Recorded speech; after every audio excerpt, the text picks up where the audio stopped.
Mga trops, ituturo ko po sa inyo kung paano mag-reset ng oras. No? Ang oras po ngayon ay alas 3:05, no? Pero yung oras na nakalagay dyan, alas 6:01. Ngayon, i-reset natin ng alas 3, yan, alas 3:05. Bali, pipindutin lang natin ng sabay itong dalawang bilog na ito. Ito, reset, select. Sabay po nating ilo-long press yan. Long press. Ayan. So, alas 6. Nag-blink na po yung 6. Gagawin po natin yung 3. 3.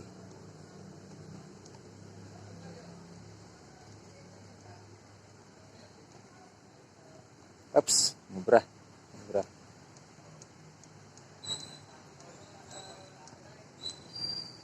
Ayan. So, ito po, gagawin natin na 6, alas 3, 6. So, pipindutin lang natin ito. Ayan. 1, 2, 3, 4, 5, 6. Tapos pilitin natin ulit ito.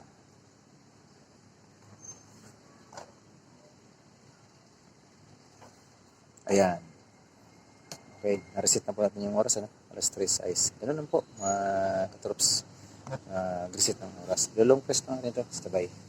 Sabay natin long press. May mag-blink dyan.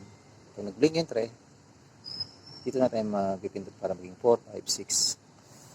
Okay po.